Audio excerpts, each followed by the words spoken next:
మీ పిల్లలు చదువుకున్నది ఎగ్జామ్ హాల్లో రాయాలన్నా, కాంపిటేటివ్ ఎగ్జామ్ క్రాక్ చేయాలన్నా మెమరీ ముఖ్యం. మెమరీ అనేది గిఫ్ట్ కాదు. రైట్ టెక్నిక్ అండ్ ప్రాక్టీస్‌తో ఎవరైనా సాధించవచ్చు. మనిషి సాధన ద్వారా పరమాత్మతో సత్సంబంధం ఏర్పరచుకోవడం మానవ జీవన పరమావధిగా చెప్తారు కదా స్వామి. మనుష్యాణం సహస్రేషు కశ్చిద్యతతి సిద్ధయే యతతామపి సిద్ధానాం కశ్చిన్మాం వేత్తి తత్వతః. అంటే 1000 మందిలో ఒకడు, కొంతమంది ప్రయత్నిస్తారు, 1000 మంది ప్రయత్నిస్తారు, అందులో ఒక్కడో ఇద్దరో కృతకృత్యులు అవుతారంటారు. మిగిలిన వాళ్ళు జన్మలు ఎత్తుతూనే ఉండాలా స్వామి? తప్పకుండా ఎత్తాలి. అంటే జన్మ యొక్క పరిపూర్ణమైన లక్ష్యం ఏమిటి అంటే, ఏ తత్వం నుంచి అయితే నువ్వు జాలువారి ఈ భువికి పరిచయం అయ్యావో అదే తత్వం లోపల ఐక్యమైపోవడమే. ఐక్యమైపోవడానికి గల ఉత్తమమైనటువంటి సోపాన మార్గమే ఈ సాధన క్రమము, ఆధ్యాత్మికమైనటువంటి దర్పణం. ఈ ధార్మిక చింతననే దానికి సోపానమైనటువంటి మార్గం. ఇందులో ప్రథమ భూమిక ధార్మిక నిబంధనలలో ఏముంటుందంటే అహింస, శాంతి, నిత్యం పవిత్రత, సర్వమంగళ్యవర్ధమైనటువంటి జీవన విధానం ఇందులో ఉంటుంది.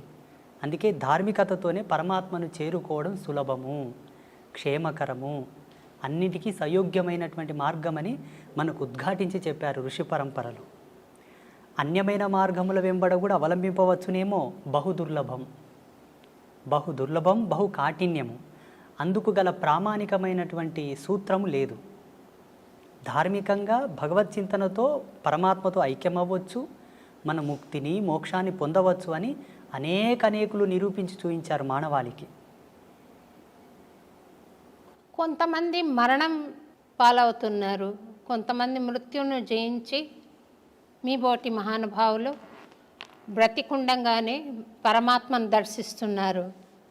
మరణం తర్వాత ఏం జరుగుతుంది అన్నది మీరు ఇదమిత్తంగా చూడగలిగారా స్వామి? అది ఒకసారి సెలవిస్తారా?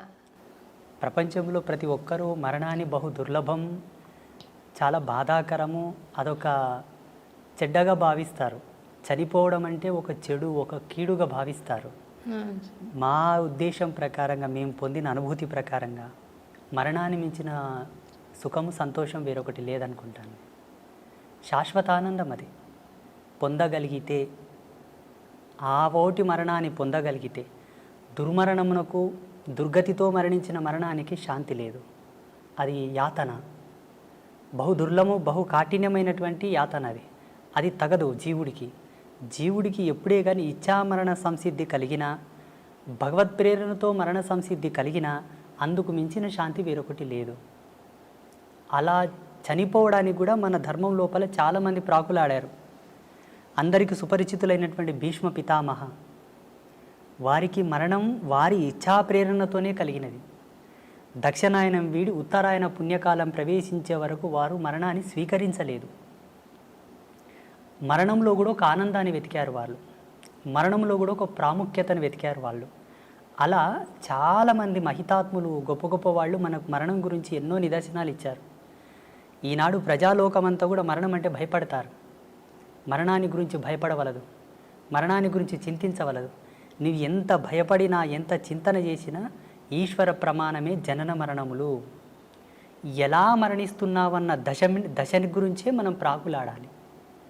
అన్ని ధర్మాలకు కట్టుబడి, అన్ని ఆచార ధర్మాలకు నువ్వు కట్టుదిట్టమై ఉండి నడిస్తే తప్పకుండా సహజమైన మరణం, శాంతి మరణం, ఇచ్ఛామరణమే సంభవిస్తుంది. జీవుడు కాళ్ళు చేతులు గట్టి ఉండగా తనదైన విద్వత్తును, విజ్ఞానాన్ని కోల్పోయి ధర్మాన్ని విస్మరించి నడిచిన నాడు అకాల మృత్యువులే సంభవిస్తాయి. మరణం శాంతంగా, హాయిగా, ఆస్వాదించడానికి అలవు కానంత అద్భుతంగా ఉంటుంది. మేము ఆస్వాదించాము దాన్ని.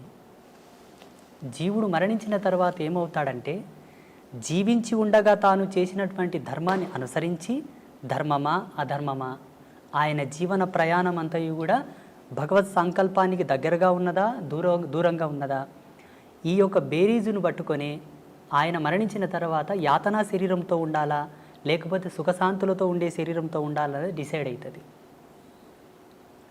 భగవంతుని నమ్ముకొని భగవంతుని యొక్క సేవ చేసుకొని భగవత్ తత్పరతతో జీవించిన వాళ్ళు ఎవరు కూడా యాతన అనుభవించలేదు. భావి తరాలలో అనుభవించబోరు, ఇక ముందు ఎవరు కూడా అనుభవించలేదు. ఎవరైతే భగవంతుని దూషిస్తున్నారో, హరిభక్తులను, శివభక్తులను, దైవీ తత్పర సంపన్నులను దూషిస్తున్నారో వారికి తప్పకుండా మరణానంతరం బహు దుర్లభమైనటువంటి యాతన ఉంటుంది. ఈరోజు ఏదో కొంచెం చదువుకోగానే, అంత తెలివి రాగానే దేవుడు లేడు, ఇవన్నీ మూఢనమ్మకాలు, చాదస్వం, వీటిని నమ్మకూడదు, వీటి వల్ల టైంపాస్ అంటున్నారు చూసారా, వారందరికీ కూడా మరణం తర్వాత అది వర్ణించశక్యం కానటువంటి సందర్భం అన్నమాట.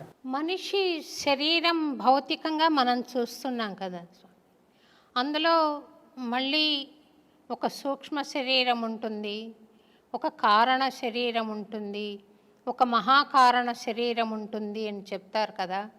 ఆ నాలుగింటిని విడివిడిగా చూడడానికి సాధ్యపడుతుందా స్వామి? అది యోగ సంధాన కర్తృత్వంతోనే సాధ్యమవుతుంది. ఆధ్యాత్మికమైనటువంటి పూజలు, వ్రతాలు, నోములు, జపతపాదులన్నీ కొన్ని ప్రామాణికమైనటువంటి సూత్రావళి పైన నడుస్తాయి. జీవుడికి కొన్ని అనుభవాలు తెచ్చిపెడతాయి. మీరు అనుకున్నటువంటి అనుభవాన్ని తార్కికంగా సాదృశ్యంగా చూడాలనుకుంటే యోగ మూలాలను అవలంబించాల్సి ఉంటుంది. ఇప్పుడు హిమాలయస్లో చాలామంది యోగులు ఉన్నారు. వాళ్ళు మీరు చెప్పినటువంటి ఈ అవస్థలు ఏవైతే ఉన్నాయో ప్రతిరోజు లైవ్లో చూస్తారు. వాళ్ళు సూక్ష్మ, భౌతిక, ఆది భౌతిక, ఆది దైవిక, ఈ 4 అవస్థలను వాళ్ళు సశరీరంగా లైవ్లో ఎప్పటికప్పుడు వాళ్ళు సవరించుకొని చూస్తూ ఉంటారు. వాటికి యోగ మూలాలు అవసరం, కొంత కఠినాత్మకమైనటువంటి తపశ్చర్య కూడా అవసరం వాటి కోసం. ఆ రుచి, అనుభవం, ఆ ప్రేరణ ఉన్నవాళ్ళు చూశారు. తమరు చూస్తుంటారు కదా స్వామి. భగవతి ఇచ్చామ్మ. నాకు ఆశీర్వచనం ఇవ్వండి స్వామి. తప్పకుండా. ఒక రకమైన అనుభూతి కలుగుతోంది, కానీ ప్రామాణికంగా నేను దాని గురించి ఇతరులకు చెప్పలేను. నాకు స్వానుభవైక వేద్యంగా ఉంది. అదేంటో అర్థం కాని తనంలో నేను అనుభవిస్తున్నాను స్వామి. అంటే ఒక బస్సు వెళ్తుంటే ఏ ఊరికి వెళ్తుందో తెలియకుండా ఎక్కి కూర్చుంటే ఆ ఊరు చేరుంటారు వాళ్ళు, కానీ అదేం ఊరు, ఎట్లా వెళ్ళాలి, మధ్యలో వచ్చే దారులేంటి, ఇవేం తెలియదు స్వామి.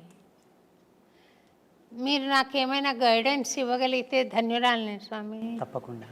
ఇప్పుడు మీరుండేటటువంటి అవస్థ ఏదైతే ఉన్నదో, ఈ వయసుతో, ఈ స్థితితో, ఇది చిట్ట చివరి యొక్క దశకం మీది ఉన్నది స్వామి. ఇప్పుడు ఉండేటటువంటి ఈ దశకంలో మీరు పొందవలసిన జ్ఞానమే, పొందవలసినటువంటి అనుభూతి.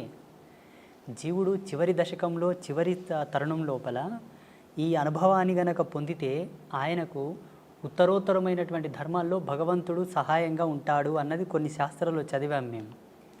మీరు అడుగుతున్నది చాలా సమంజసమైనదే. తప్పకుండా మీకు అది ప్రబోధం నేను చేస్తాను. And for more videos, Please subscribe to iDream. Please subscribe to iDream. Please subscribe iDream. And please subscribe to iDream. For more videos, subscribe to iDream. please like, share and subscribe to the channel. Congratulations, iDream. Subscribe to iDream. Subscribe to iDream. So subscribe to iDream Media. iDream ki iDream team andarki huge congratulations. Please subscribe iDream Media. Please subscribe to iDream. Subscribe iDream. Please subscribe to iDream. iDream అంటే నా కళల ఛానల్ను subscribe చేసుకున్న నోరు తిరుగుతలేదు, మీరైతే గంట గుర్తు కొట్టండి. For more such videos, please subscribe to iDream. Subscribe to iDream. Please subscribe to iDream. Please subscribe iDream Media. Please do subscribe to iDream. Please subscribe to iDream Media. For best entertainment and information, please subscribe iDream. And don't forget to subscribe to iDream.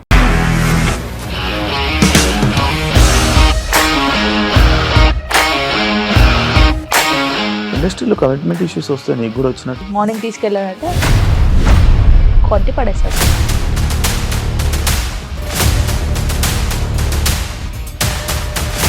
ఒక్కళ్ళు కూడా చూడలేదు ఈ cinema అని చెప్పడానికి కూడా చాలా ధైర్యం కావాలి. అది నిజం కదా, దాంట్లో ధైర్యం ఏంటి? ఇది నెక్స్ట్ డే ప్లేట్ మార్చేస్తే తప్పు కదా. As of now, we are comfortable this అని నేను అనుకుంటున్నాను. రష్మిక గారిది మీది ఒకే ఊరు అంట కదా?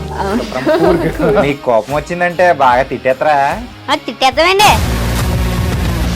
నిజంగా గేమ్ ని ఎలా చేంజ్ చేయగలిగారు? ఏపీఎస్ఎఫ్సి వాళ్ళకి 6 నెలల్లో నేను 6 లక్షలు కట్టా. బిజినెస్ చేయాలనుకుంటే it is as difficult as riding a tiger.